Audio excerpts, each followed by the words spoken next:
बहुत प्रणाम, अभिनंदन। कठोपनिषद की प्रथम अध्याय की तृतीय वल्ली का वर्णन चल रहा है और यमराज नचिकेत संवाद का जो ये उपनिषद है कठोपनिषद, इसमें गूढ़ तत्व की व्याख्या करते हुए यमराज नचिकेत से रथ का एक रूपक प्रस्तुत करके कैसे मनुष्य का शरीर, उसका मन, इंद्रियां, आत्मा, ये सारा का सारा जो मनुष्य का शरीर है उसे एक रथ के रूप में प्रस्तुत करके पिछले सत्र में हमने ये देखा कि यमराज ने नचिकेत को बताया, क्योंकि यमराज नचिकेत से कहते हैं कि आत्मानम रथिनम विद्धि शरीरे रथमेव च, इस शरीर को रथ मानो और रथ का स्वामी आत्मा को मानो। बुद्धिम तु सारथिम विद्धि मन प्रगमहवेव च, अपनी इस बुद्धि को उस रथ का सारथी समझो और मन को लगाम की तरह से समझो। और फिर यमराज कहते हैं कि जिस प्रकार बुद्धि रूपी सारथी मन रूपी लगाम से इंद्रिय रूपी घोड़ों को कंट्रोल में रखता है, उसी प्रकार ये समझना संभव आवश्यक है कि इंद्रियाणि स्तेषु गोचरान,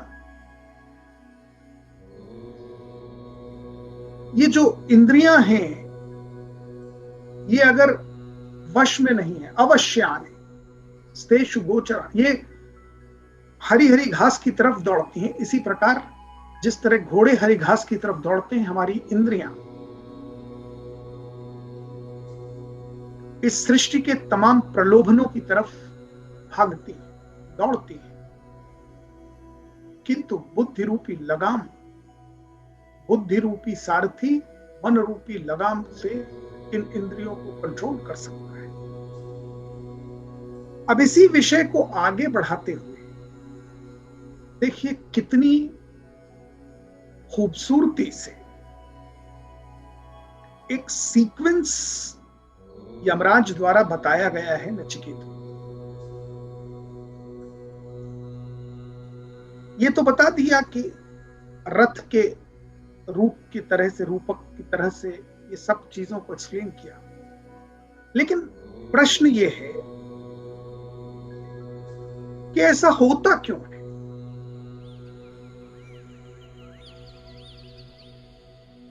क्यों इंद्रियां विषयासक्त हो जाती, विषयों की तरफ आकर्षित हो जाती, क्यों मन चंचल होता है, किस प्रकार ये सारा सीक्वेंस है? तो यदि आप कठोपनिषद के प्रथम अध्याय के तीसरे वल्ली के 10वें श्लोक को देखें तो 10वां और 11वां श्लोक कहता है, पूरा सीक्वेंस बताता है इंद्रेभ्यः पराय अर्थ अर्थेभ्यश्च परः मनः। मतलब क्या है इस बात का? मतलब यह है कि जो हमारे शरीर की इंद्रियां हैं, इंद्रियां मतलब सेंसेस,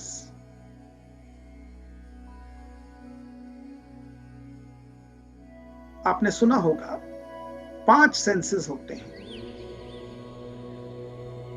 और जब इन 5 सेंसेस से हम विश्व का, सृष्टि का रसास्वादन करते हैं, दर्शन करते हैं, श्रवण करते हैं, स्पर्श करते हैं, तो ये जो ज्ञानेंद्रियां हैं, ये तमाम सृष्टि के विभिन्न पहलुओं से हमारा परिचय कराती है। आपने सुना होगा कि चूंकि देयर आर ओनली 5 सेंसेस, लेकिन एक बार आदमी को कुछ अगर इंट्यूशन होता है तो वो कहता है मेरा 6th सेंस जाकर दो। अब ये 6th सेंस एक कल्पना है, because according to the analysis of Veda and Vedanta, there are only 5 senses. There's nothing 6th sense. But people have started saying intuition is my 6th sense. पर ये इंद्रियां, यही 5 सेंसेस हैं जो हमारा परिचय वर्ल्ड से कराते हैं।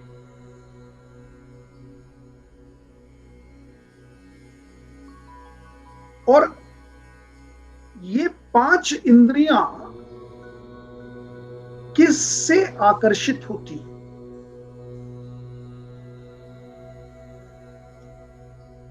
These 5 senses get attracted to various subject matters of interest.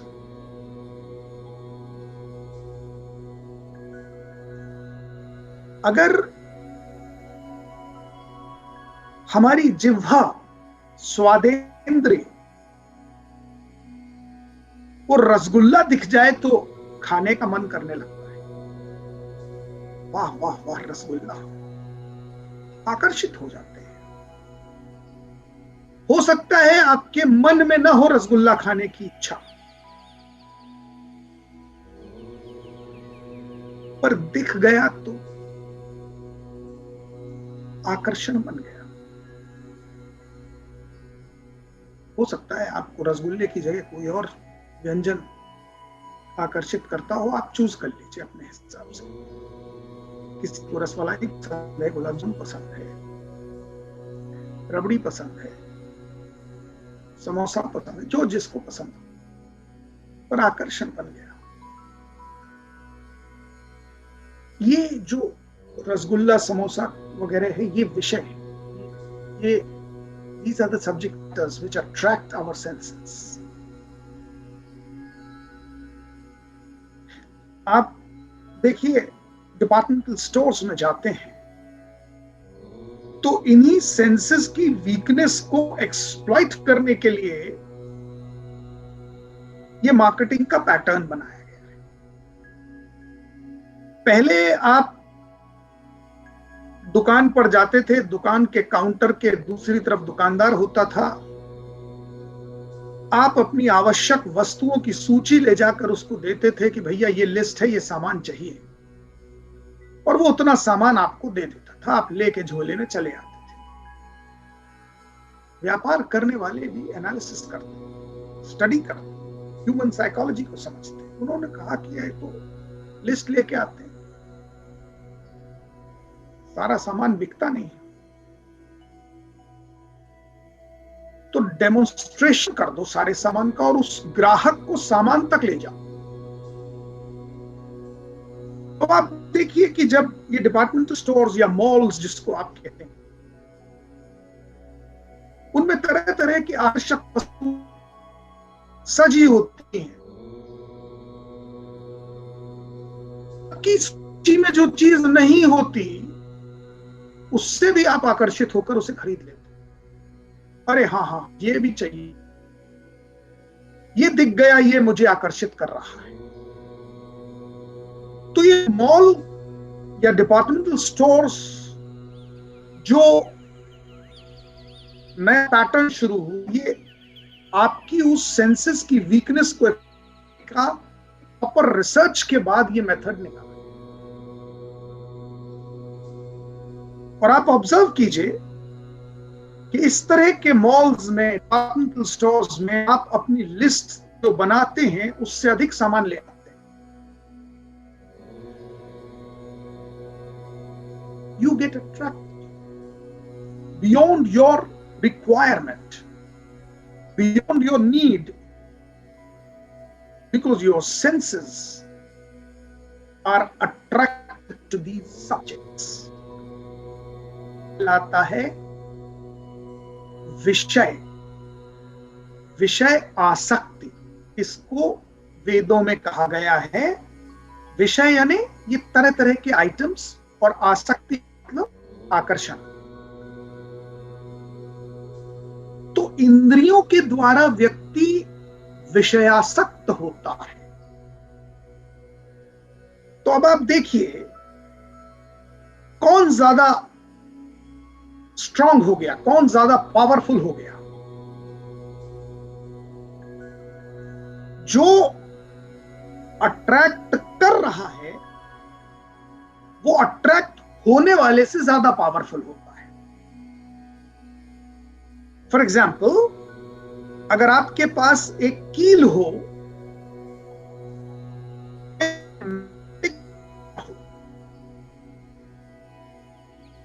वो मैग्नेटिक स्क्वायर 2 इंच का भी होगा, लेकिन एक कील को अट्रैक्ट कर लेगा, पुल कर लेगा, कील जाकर मैग्नेट से चिपक जाएगी।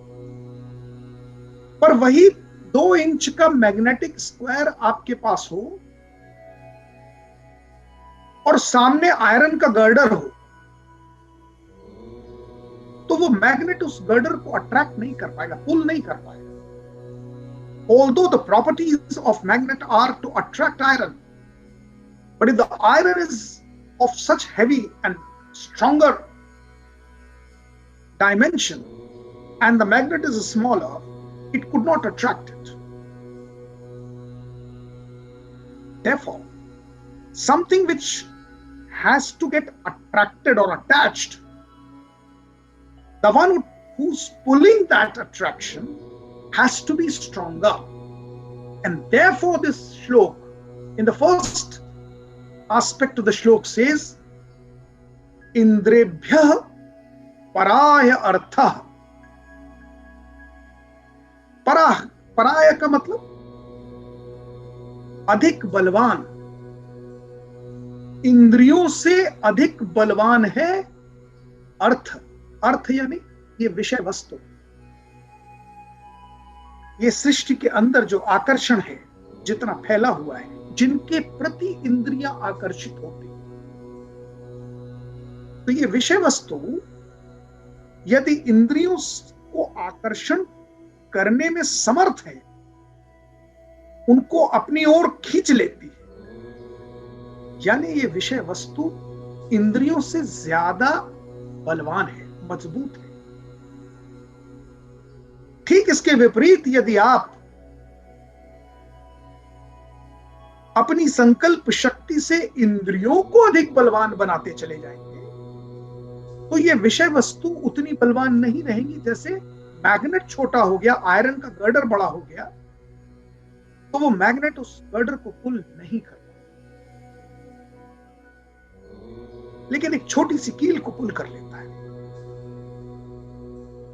Therefore, इंद्रियभ्यः पराय अर्थ, इंद्रियों से अधिक बलवान है सृष्टि में फैले हुए तमाम आकर्षण। अर्थभ्यश्च परम मनः, और इन विषय वस्तुओं से अधिक बलवान है आपका मन। क्यों मन बलवान है?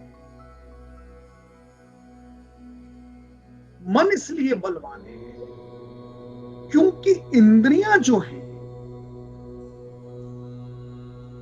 वो मीडियम हैं विषय वस्तुओं के आकर्षण को मन तक संप्रेषित करने का ये माध्यम है। फॉर एग्जाम्पल,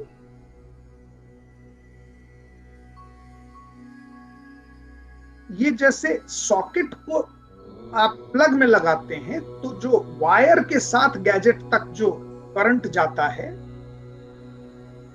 तब वो गैजेट एक्टिवेट होता है। अब देखिए, मन जो है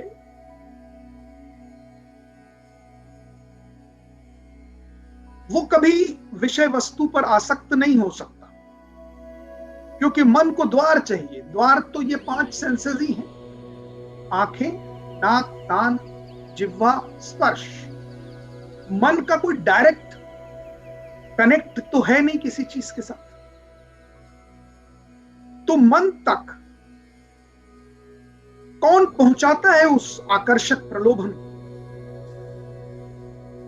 इंद्रियां।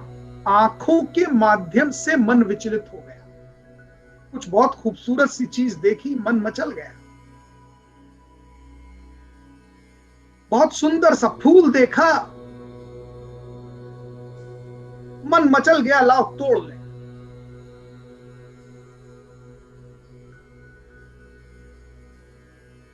ये जो इंद्रियां हैं ये वो लाइव वायर हैं जो मन को एक्टिवेट करते हैं। मन मचलता कैसे है? आप देखिए, मन को संयम में यदि रखना हो तो इंद्रियों को कंट्रोल करो। अब ये ध्यान की जो प्रक्रिया है वो क्या है?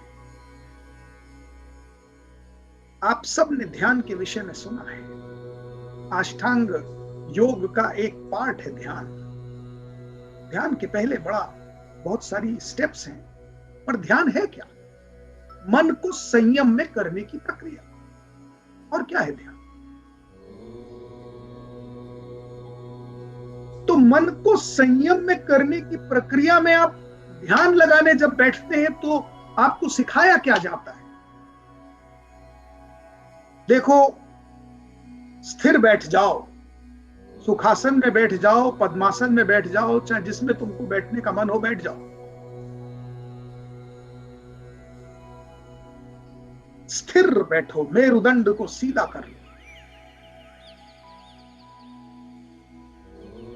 तत्पश्चात बताया जाता है कि आंखों को बंद कर।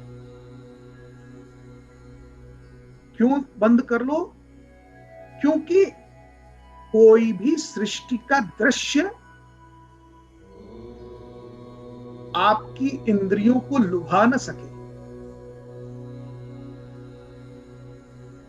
तो आंखें बंद कर लो। एकांत में बैठ जाओ,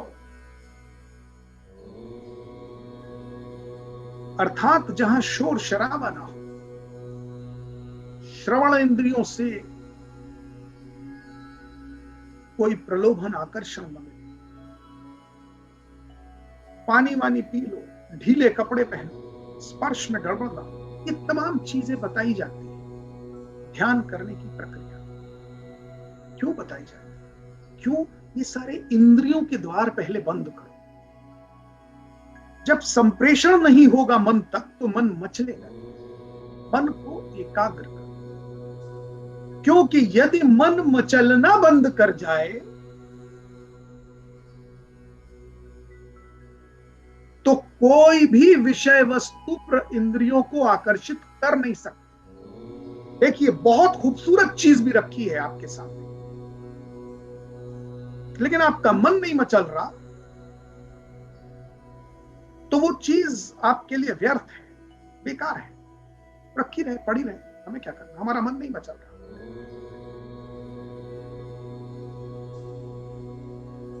जैसे एक आदमी जो नॉन वेजिटेरियन खाना नहीं खाता है, उसने कभी खाया ही नहीं है, उसके सामने बहुत आकर्षक नॉन वेजिटेरियन भोजन रखा, उसको कोई मतलब नहीं, वो तो रसगुल्ला का ढूंढ रहा है, गुलाब जामुन ढूंढ रहा, उसको उसका प्रति आकर्षण मन नहीं मचल रहा, क्योंकि वो उससे कोई उसको प्रलोभन नहीं। तो कितनी भी अच्छी विषय वस्तु सामने हो, अगर मन मचल नहीं रहा तो आकर्षण नहीं होता। इसलिए अर्थेभ्यश्च पराय मना, मन इंद्रियों और विषय वस्तु दोनों से अधिक बलवान है।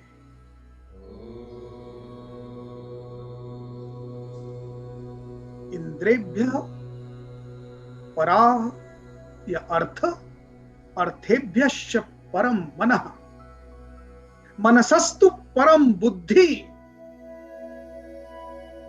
और मन से अधिक बलवान कौन है? जो मन को संयम में कर सके, कंट्रोल कर सके, वो है बुद्धि। तो मन से अधिक बलवान हो गई बुद्धि। मनसस्तु परम बुद्धि, बुद्धि आत्मा महान परा। और बुद्धि से भी अधिक बलवान है आत्मा, क्योंकि बुद्धि एक्टिवेट ही तभी होती है जब उसमें आत्मा रूपी एनर्जी है। यदि शरीर के अंदर आत्मा रूपी एनर्जी नहीं है तो बुद्धि तो भ्रष्ट है, कोई बुद्धि है ही नहीं उसमें, कोई प्रतात्मा है। तो सीक्वेंस कितना खूबसूरत दिया हुआ है, बताइए। समझने का सिर्फ आवश्यकता है, बाकी सब कुछ क्लियर बताया गया है। पुनः एक बार सुनिए। इंद्रियभ्य परा ह्य अर्थ, अर्थेभ्यश्च परम मनः, मनसस्तु परम बुद्धि, बुद्धिरात्मा महान परः, महतः परम अव्यक्तम।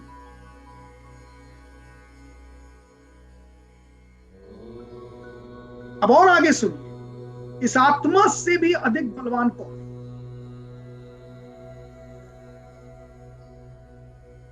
इस आत्मा से अधिक बलवान है अव्यक्त माया।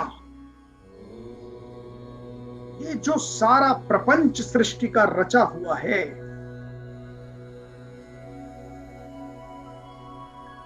जिस प्रपंच की वजह से ये आत्मा परमात्मा तक पहुंच नहीं पाती, उसके दर्शन नहीं कर पाती, वो परमात्मा जो आपके ही हृदय रूपी गुफा में छुपा हुआ है, उसके आप दर्शन नहीं कर पाते। ये जो सारा प्रपंच है, जो माया है, अव्यक्त माया है, कहीं दिख नहीं रही माया आपको, लेकिन वो अव्यक्त माया जो है वो आत्मा से अधिक बलवान है। महतः परम अव्यक्तम, अव्यक्तात् पुरुषः परः। और उस अव्यक्त माया से अधिक बलवान है वो परमात्मा, जिसने इस पूरी माया की संरचना कर, उस माया की संरचना की है जो आपकी आत्मा से अधिक बलवान है, तभी तो आत्मा को भ्रमित कर पाए।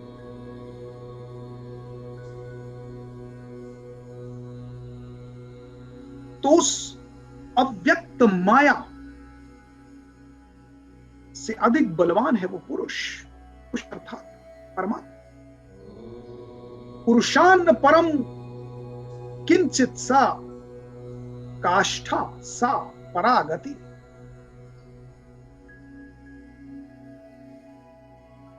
और उस आत्मा से अधिक बान कुछ भी नहीं है। सा काष्ठा सा परागति, वही अंतिम अवधि है और वही अंतिम गति है।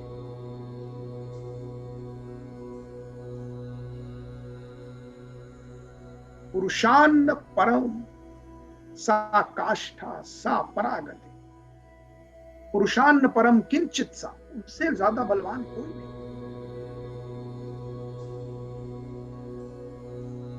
तो ये जो पूरा सीक्वेंस है,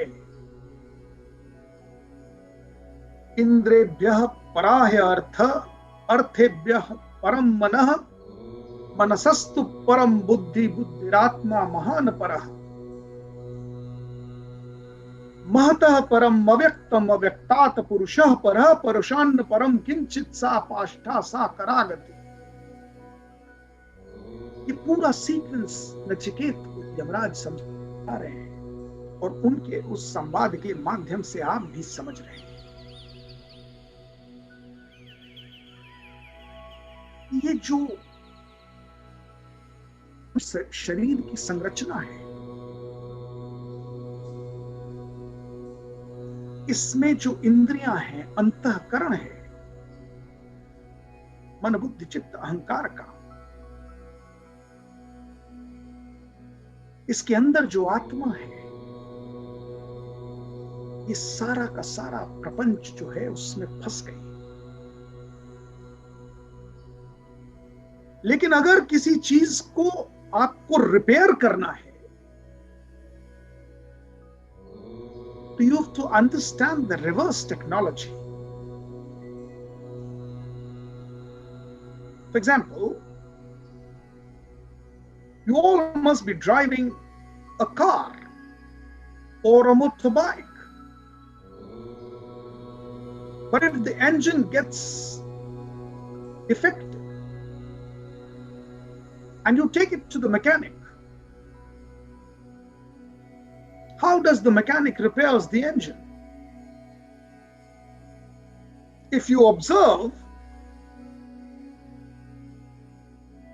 the mechanic reverses the entire technology. It reopens the engine. जो नट क्लॉकवाइज टाइट किए हैं उनको सबको एंटी क्लॉकवाइज खोलना शुरू कर देता है। It goes into reverse. एक एक चीज खोल खोल के कलपुर्जे बाहर निकालता है और फिर ढूंढता है गड़बड़ कहाँ है। उस गड़बड़ वाले पॉइंट पर जब वो पहुंच जाता है, उसको रिपेयर करता है, फिर वापस उसको टाइट करना शुरू करता है, and the entire engine becomes repaired, ready to go. So how does he goes in the reverse technology? With the knowledge that this engine is to be reopened in this order. If he does not know the order and the sequence to reopen the engine, he may end up spoiling the engine. कई बार आप अगर कोई चीज खोलने का प्रयास करें और आपको उसका सीक्वेंस नहीं पता है तो आप उसको खराब कर दें, क्योंकि आपको ये पता होना चाहिए कि किस चीज को किस ऑर्डर में खोला जाएगा, तभी आप रिपेयर करने में सक्षम। वही वजह है कि यमराज नचिकेत को सीक्वेंस बता रहे हैं, गड़बड़ी कहां से हो रही है, और अगर रिपेयर वर्क करना है तो कैसे रिवर्स ऑर्डर में आपको एक एक एक एक एक चीज को रिपेयर करते जाना है। और आगे चल के अभी इसी तृतीय विल्ली में आपको मालूम पड़ेगा कि रिपेयर करने की प्रक्रिया क्या है। ये जो गूढ़ ज्ञान है आत्म तत्व का, यमराज के माध्यम से नचिकेत भर को नहीं पता चला, हम सबको पता चला। और इसलिए कठोपनिषद इतना महत्वपूर्ण ज्ञान है, क्योंकि यमराज आगे कहते हैं येष सर्वेषु भूतेषु गूढ़ोत्मा न प्रकाशते। ये जो सारा का सारा जो टेक्नोलॉजी है शरीर की, आत्मा की, आत्म तत्व की, येष सर्वेषु भूतेषु, ये सारा का सारा जो सिस्टम है, गूढ़ोत्मा न प्रकाशते, ये इतना गूढ़ है, इतना डीप है, इतना कठिन है, ये इजीली समझ में आने वाला नहीं। क्यों नहीं इजीली समझ में आने वाला? क्योंकि ये जानकारी दे दी जाने के बावजूद कि परमात्मा आपके हृदय के एक गुफा में बैठे हुए, ये बता दिया कि ये यहां पर है, न प्रकाशित दिखाई दे रहा है, फिर भी समझ में नहीं आता। खुद से नहीं समझ पा रहे आप, यह बार है लेकिन आपकी समझ में नहीं है। क्यों नहीं आएगा? क्योंकि आप आत्मा परमात्मा के बीच में जो इस अव्यक्त परमात्मा, अव्यक्त माया का जो पर्दा है वो आपको देख नहीं दे रहा। You have lost the skill to witness.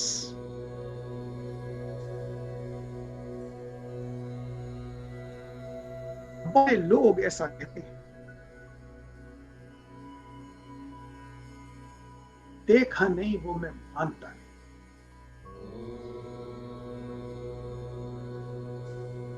मैं तो तब मानूंगा जब मुझे दिखाओ।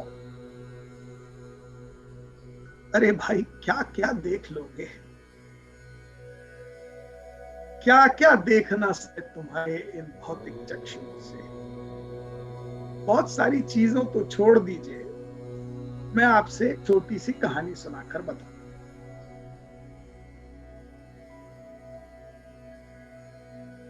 एक बार एक बच्चे ने मचल कर मां से कहा, खीर खानी है।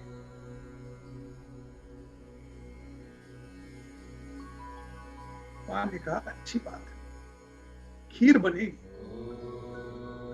तुम्हारा मन है तो खीर खिलाऊंगी।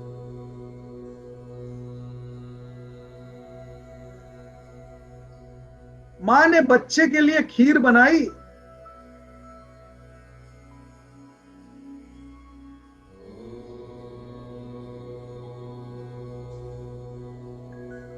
बच्चे ने कहा, मां खीर बनती कैसे है? मुझे तो बड़ी स्वादिष्ट लगती है। मां ने कहा, बेटा दूध में चीनी मिलाते हैं, चावल मिलाते हैं, उबालते हैं और अच्छी तरह घोटने के बाद, उबालने के बाद खीर बन जाती है। बच्चा बोला, दिखाओ मां, शक्कर कहां है? मां बोली, शक्कर है ना बेटा, खा के देखो। अरे खा तो रहा हूं। मां ने पूछा, मीठी नहीं लग रही क्या? हाँ लग रही है, पर शक्कर कहां है? वो तो दिखाओ।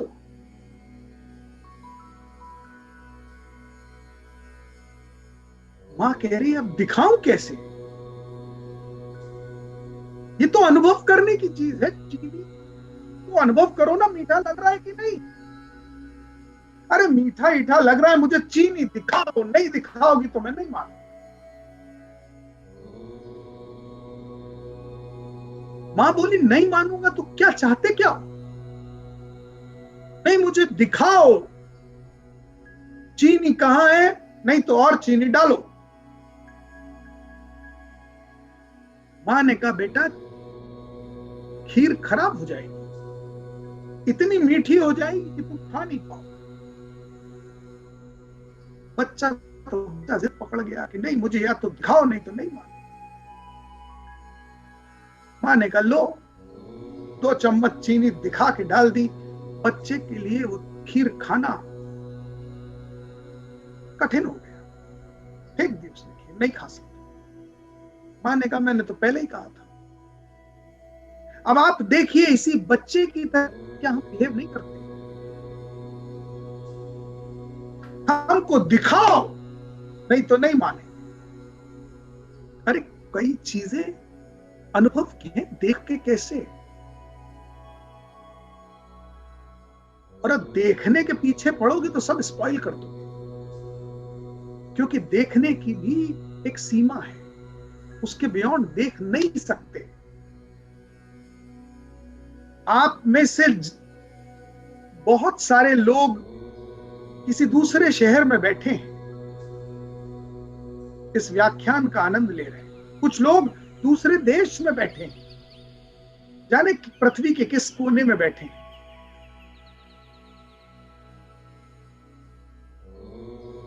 मैं आपके शहर को यहां बैठकर देख नहीं सकता,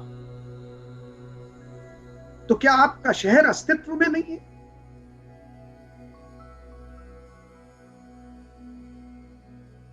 मैं यहां बैठे बैठे अगर ये चलचित्र बंद कर दूं, कंप्यूटर बंद कर दूं,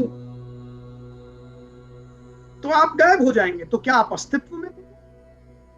लेकिन मेरे इन भौतिक चक्षुओं की एक सीमा है। मैं यहां बैठे बैठे आपको बिना इस गैजेट के नहीं देख सकता।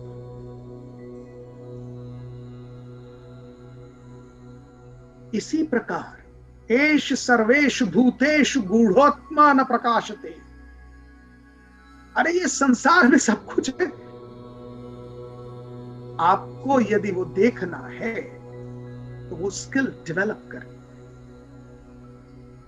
You have to attune yourself to see things.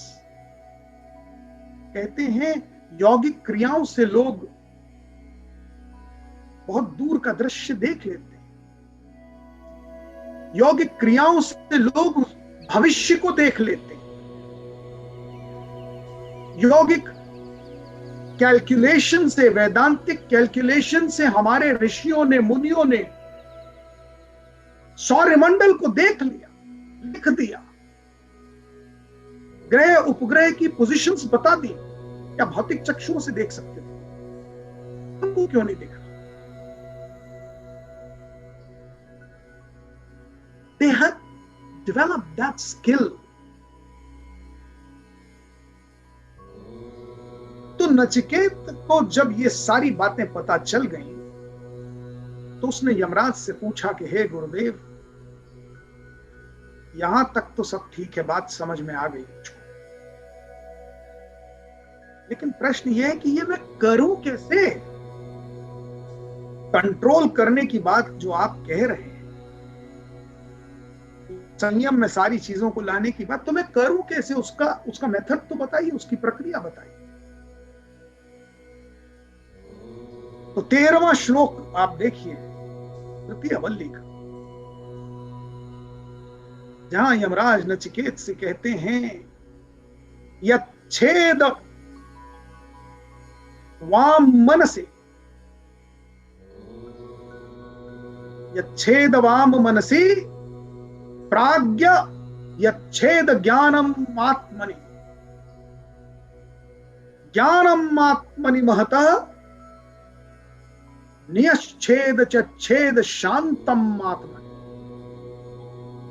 अब देखिए प्रोसेस भी बता रहे हैं, प्रक्रिया बता रहे हैं, और वो आप भी समझिए। You have to not only listen to this wonderful knowledge, but you'll have to apply itself. Apply this knowledge on yourself. Start practicing it. Because this is a wonderful knowledge. And all is possible by the practice. You can achieve it.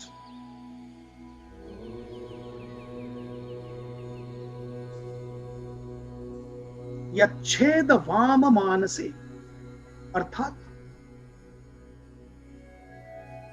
ये जो इंद्रियां हैं हमारी, ये जो हमारे senses हैं, ये जो हमारी वाणी, हमारे नयन, हमारी श्रवण शक्ति, इन तमाम इंद्रियों को मन में स्थिर करो। मन में स्थिर करो अर्थात start giving them a reverse order, because all these indriya attract you to the outer world. Reverse their process towards your own man, अंतःकरण की तरफ मोड़ दो इनके डायरेक्शन। यच्छेद वाम मनसी, मन की तरफ घुमा दो। Start looking inward. Don't look outward. यच्छेद वाम मनसी प्राज्ञ यच्छेद ज्ञान पश्चात्मने। और जो विवेकशाली बुद्धिमान मनुष्य हैं, वो जब इस प्रोसेस को मास्टर कर लेते हैं कि इंद्रियों को मन में स्थिर करने की प्रोसेस को स्टैब्लिश कर लेते, once they practice it, once they achieve it, then they take the next step कि उस मन को बुद्धि में विलीन करो। Now first step is to turn your indriyas, the direction of your senses, towards your man. Once you achieve that, the next step is मन को बुद्धि में विलीन करो, यानी कि बिना बुद्धि के कंट्रोल के मन कहीं मचल न पाए। मन की प्रतिधि बुद्धि की कसौटी पर कसी हो, बुद्धि के बिना परमिशन के मन मचलने न पाए, मन कहीं भटकने न पाए। मन कहीं भटके तो बुद्धि की कसौटी पर तौलो कि क्या ये सही है, क्या ये गलत है। और बुद्धि कहे कि नहीं, मन तो मचल रहा है पर ये गलत है, उस काम को मत करो।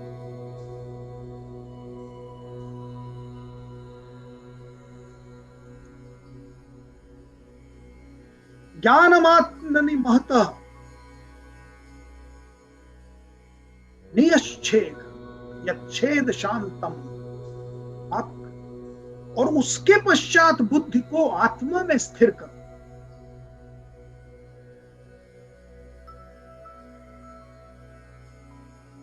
क्योंकि बुद्धि से अधिक बलवान आत्मा है।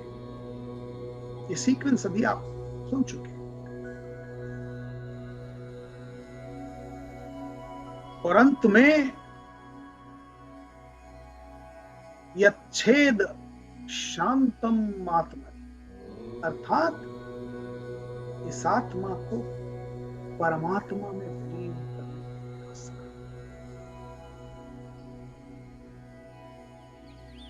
So the process is also explained by Yamaraj to Nachiket, and that very process you are listening. Start applying it. आप यदि इसी ज्ञान को उपयोग करना प्रारंभ कर दें तो आप देखेंगे कि बहुत सारे जो मन की व्यथाएं हैं, दुविधाएं हैं, कष्ट, तकलीफ, ये सब आपको हास्यास्पद लगने लगेगा कि अरे मैं इनमें उलझा था, ये सब क्या है, ये तो कौन सी उलझन, ये तो उलझन है ही नहीं। क्योंकि उलझन तो थी ही नहीं, आपने वो क्रिएट कर रखी थी। झंझावातों से आप घिरे हुए, क्लैरिटी आपने रखी नहीं थी। So once the cloud gets shattered, sunlight emerges. ये जो मैंने प्रोसेस आपको बताई है, इसको प्रैक्टिस करना शुरू कीजिए, अप्लाई करना शुरू कीजिए। 24 घंटे में 5 मिनट से प्रारंभ कीजिए। 5 मिनट भी बहुत है। मैं आपसे वादा करता हूं ये बहुत इफेक्टिव अभ्यास है, बहुत इफेक्टिव अभ्यास है। दुर्भाग्य है कि हम लाइव नहीं है, वरना मैं प्रत्यक्ष आपसे ये अभ्यास कराता, आपको सिखाता। मौका लगेगा भविष्य में तो वो भी कराऊंगा, और आप पाएंगे कि कितना इफेक्टिव है, कितनी क्लैरिटी डेवलप हो जाएगी आपके अंदर, कितना आत्मबल उत्पन्न हो जाएगा, कितनी स्थिर बुद्धि हो जाएगी। यह सर्वत्रानभिस्नेयस्तत्तत् शुभाशुभम नभिनंदति न द्वेष्टि तस्य प्रज्ञा प्रतिष्ठिता। ये जो प्रज्ञा है वो प्रतिष्ठित होने लगे, एक स्थिर हो जाएगी। और जैसे ही प्रज्ञा स्थिर होती है, प्रतिष्ठित होती है, आप दुविधाओं से दूर हो जाते हैं। और यदि आपने विवेकानंद की उस प्रचलित लोकोक्ति को सुना है, and I'm sure आपने सुना होगा, where he declared, awake, arise, stop not till the goal is reached. Where did Vivekanand get that? Where did he get this declaration from? इसी कठोपनिषद के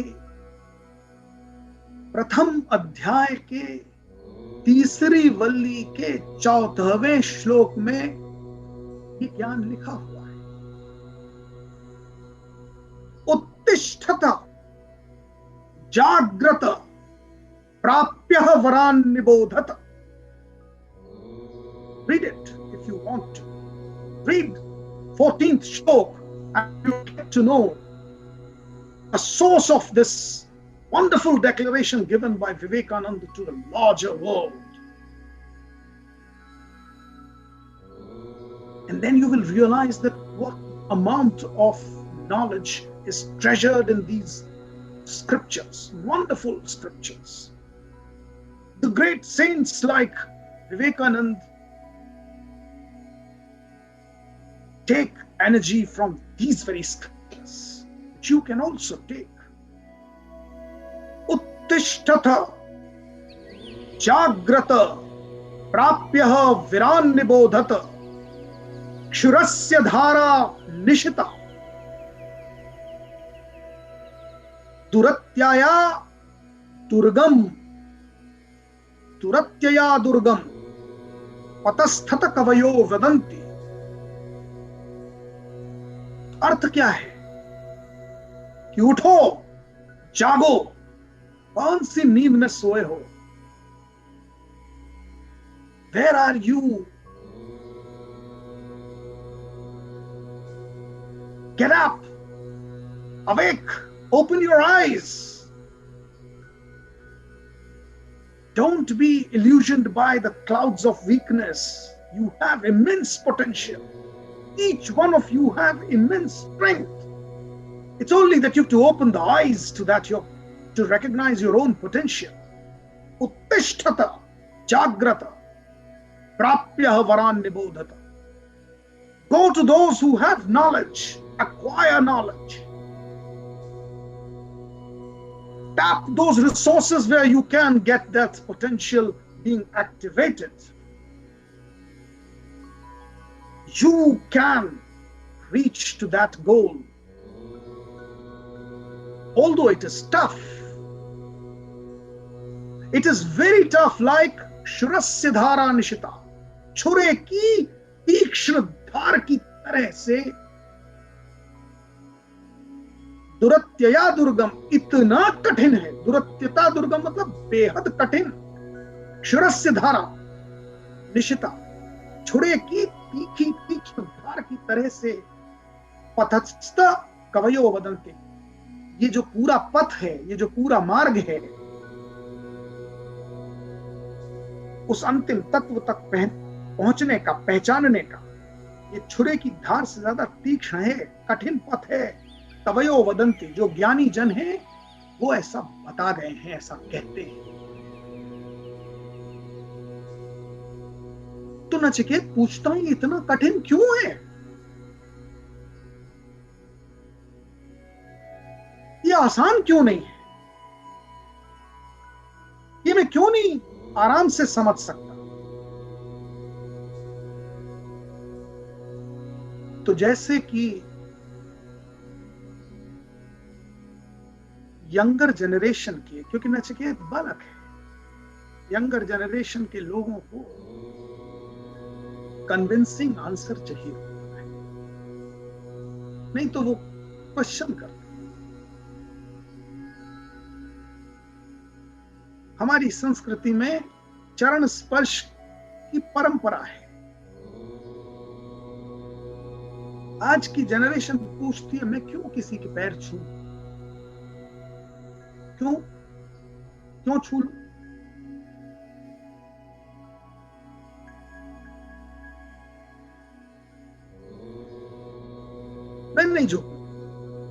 मैं नहीं झुकता किसी के सामने।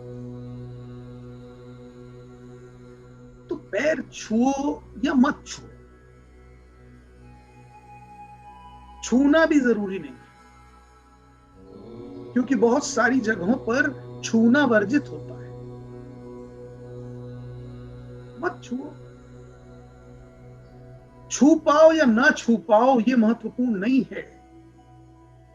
महत्वपूर्ण है आपको झुकना सिखाया जाए।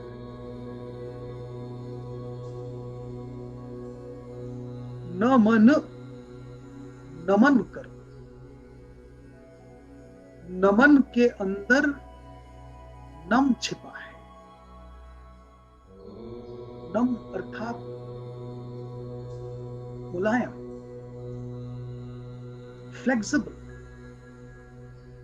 You've been trained to be flexible. आज लोगों में इतनी अकड़ है कि मैं क्यों झुकूं?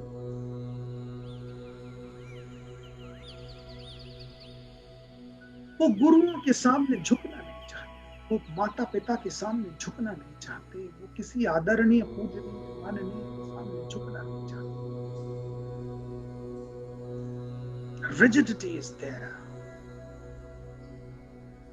पर ये जो सारी परंपरा है वो आपको नमन सिखा रही है, फ्लेक्सिबिलिटी सिखा रही है, झुकना सिखा रही है। नमन से ही नम्रता आती है, विनम्रता आती है, विनय आता है। और विनम्रता, नम्रता, विनय, इसका प्रतिफल होता है आशीर्वाद, आशीर्वचन। सामने वाले के हृदय के किसी कोर को आप टच करते हैं, जब उसके सामने झुकते हैं, ऑटोमेटिकली उसके मुंह से कोई ना कोई आशीर्वचन निकलता है।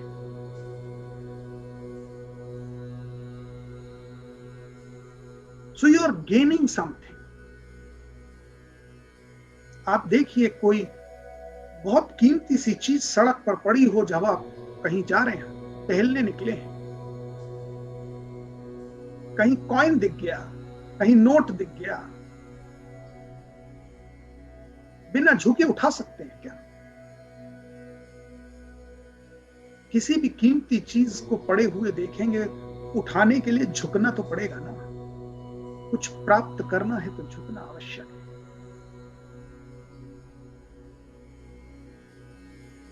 तो नचिकेत को वो फ्लेक्सिबिलिटी बता रहे हैं, यमराज सिखा रहे हैं। जब यमराज से नचिकेत पूछ रहा है, बालक सुलभ प्रश्न है कि इतना कठिन क्यों है सब, ये गूढ़ क्यों है, गूढ़ोत्मान प्रकाशते, इतना गूढ़ क्यों है कि समझ में नहीं आता, दिखाई नहीं देता। तो उसका उत्तर देते हुए यमराज कहते हैं, अशब्दम स्पर्शम अरूपम अव्ययम तथा रसम नित्यम गंधवच्च यत् अनादि अनंतम महतः परम ध्रुवम निच्चाय तत् मृत्यु मुखात प्रमुच्यते।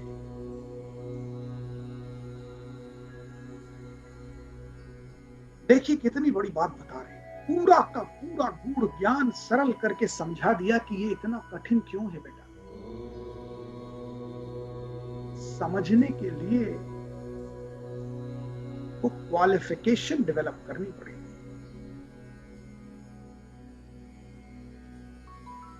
प्राइमरी स्कूल के बच्चे को बीएससी के फिजिक्स की थ्योरी समझ में नहीं आ सकती, पहले वहां तक समझने के लिए क्वालिफाई करना पड़ेगा।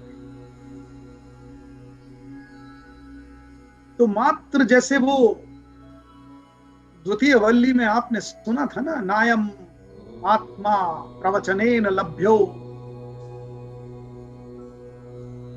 न मेधया न बहुना श्रुतेन। ऐसे थोड़ी कि बस एक दफे सुन लिया तो सब समझ में आ गया, मैंने नहीं तो अपनी बुद्धि से समझ लिया, मैंने 2-4 प्रवचन सुन लिए मेरे समझ में आ गया। ऐसे नहीं होने। You'll have to apply yourself. यस्तैश्व यमैष वृणुते तेन लभ्य यस्तैश्य आत्मा विवृणते तनून स्वाम। पहले तो आपको वो फ्लेक्सिबिलिटी डेवलप करनी पड़ेगी, स्वीकृति, तब समझ में, ऐसे थोड़ी समझ में आने वाला है।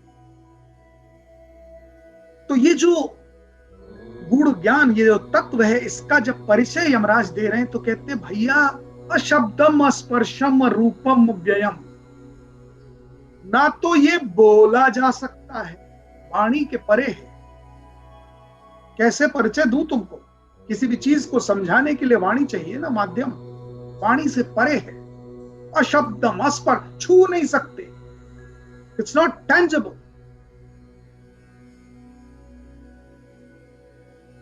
अशब्दम स्पर्शम रूपम अव्ययम, न तो कोई रूप ही नहीं है, कौन सी डिजाइन, कौन सा क्या बता दूं तुमको कि देखो ऐसा शेप है परम ब्रह्म का, तो आपकी आंखों के सामने एक पिक्टोरियल डिस्क्रिप्शन आ गया। नहीं, कहां से शुरू होके कहां खत्म हो रहा है, कितने देर में खत्म हो जाएगा, अव्ययम, खत्म ही नहीं होता, अविनाशी है। तथा रसम नित्यम गंधवच्च, अरे ये तो रसहीन है, कोई स्वाद ही नहीं है कि तुम टेस्ट करके बता दो हाँ ये परम ब्रह्म बड़ा बढ़िया मीठा लग रहा है, अच्छा है, बहुत बढ़िया है। किसी प्रकार का कोई खुशबू, बदबू, किसी प्रकार की कोई गंध है ही नहीं। अगंधत्व अगंधवच्च यत्, नित्य है, निरंतर है, अनादि अनंतम, न कोई बिगिनिंग पॉइंट मालूम है, न कोई एंड पॉइंट मालूम है, महतः परम ध्रुवम। और ध्रुवम का मतलब होता है अमिट सत्य, किंतु अमिट सत्य है ही। ना मैं इसका आकार बता सकता हूं, ना कोई रूप बता सकता हूं, ना कोई कलर बता सकता हूं, ना कोई स्वाद बता, बट ये अमिट सत्य है।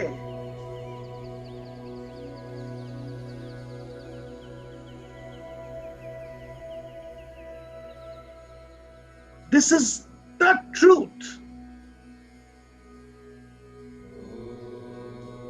निश्चाय यत्, निश्चाय तत् मृत्यु मुखात प्रमुच्यते। लेकिन जिसने भी वो स्किल डेवलप करके उसकी स्टडी कर ली, उसको एक्सेप्टेंस ले ली, जिसने इसको समझ लिया, निश्चाय तत् अर्थात जिसने जान लिया, निश्चय मतलब जानना, तत् यानी इस तथ्य को, इस सत्य को, मृत्यु मुखात प्रमुच्यते, मृत्यु के मुख से भी वो परे हो गया, मृत्यु से परे हो गया, यानी मृत्यु के चक्र से बाहर निकल गया, मोक्ष प्राप्त हो गया, ब्रह्मलोक में।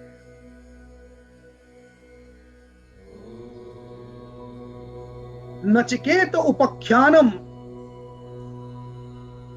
ये जो नचिकेत को मृत्युपोक्तम सनातनम, ये जो मृत्यु स्वयं, ये सारा यमराज यानी अर्थात मृत्यु, मृत्यु का देवता, मृत्यु के मुख से ही सारा उपाख्यान नचिकेत ने सुन लिया है।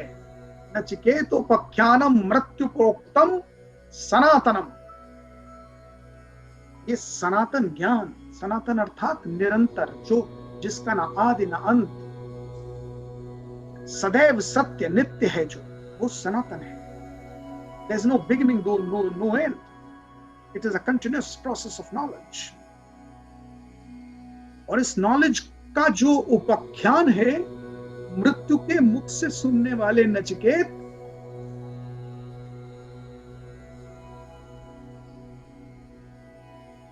उक्त्वा श्रोत्वा, ये जो सुन लिया है, ये जो आपने इतना बड़ा ज्ञान मृत्यु के मुख से स्वयं सुना है, उक्त्वा श्रुत्वा, मतलब आपने खुद ये जो सुन लिया और स्वयं मृत्यु को गुरु बनाकर नचिकेत ने जो ज्ञान सुना, वही ज्ञान से आप परिचित हो रहे हैं। ब्रह्मलोके महीयते, इस ज्ञान के श्रवण से ब्रह्मलोक प्राप्त हो सकता है।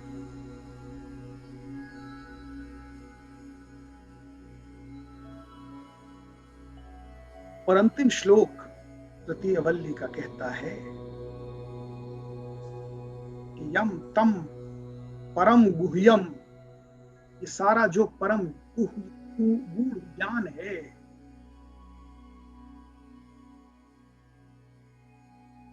श्रावयेद ब्राह्मण संसदे, अगर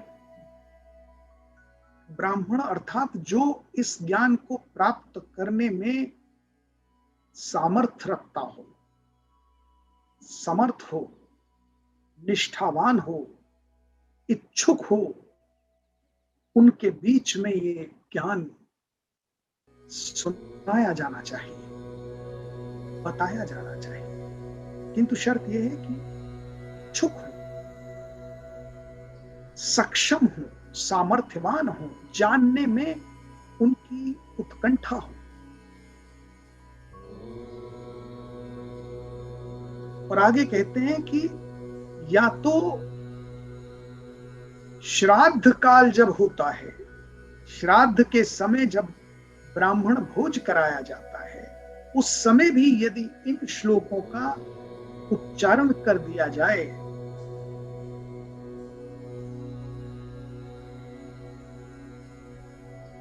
या तो इच्छुक जनों के बीच में ब्राह्मण संसदे या श्राद्ध काल में भोजन करने के समय इस ज्ञान का उच्चारण किया जाए तो परम गति, अर्थात इस जन्म मृत्यु के चक्र से मुक्ति मिलती है, क्योंकि आपके ज्ञान चक्षु खुल जाते हैं। ये कोई किंवदंती नहीं सुना रहा हूं कि कोई चीज आपको मुक्ति मिल गई, कोई टिकट मिल गया कि लीजिए साहब आपने सुना दिया है, श्रद्धा काल में ये टिकट आपका रखा हुआ है, ले जाइए, आप स्वर्गलोक चले जाइए। No, sorry, it's like from here you become disconnected to this entire मायावी सृष्टि। You start feeling that disconnect. You don't want to return to the same old pattern, because when you are again and again reading, practicing, applying, understanding, you're getting that knowledge and disconnect and dispassion.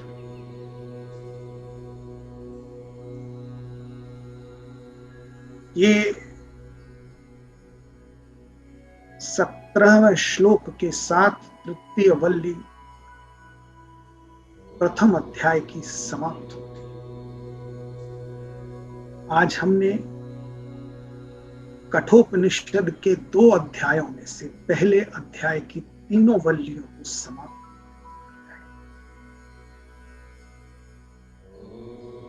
अगले सत्र में द्वितीय अध्याय की प्रथम वल्ली हम प्रारंभ करेंगे, किंतु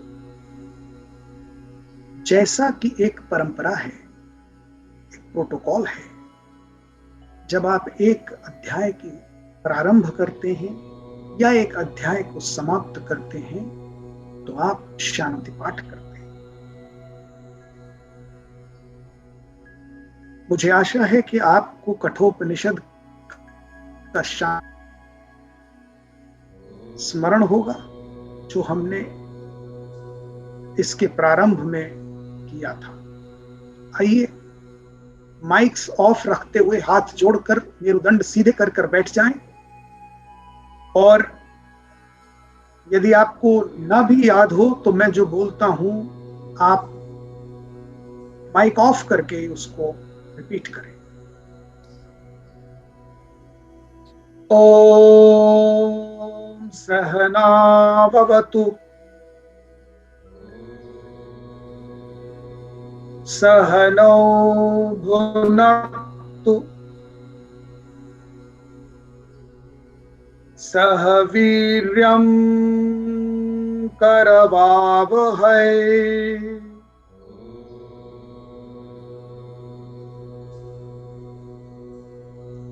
तेजस्विनावधीतमस्तु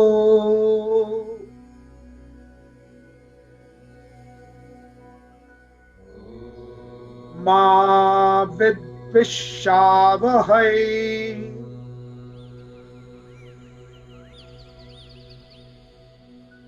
ओम शांति शांति शांति।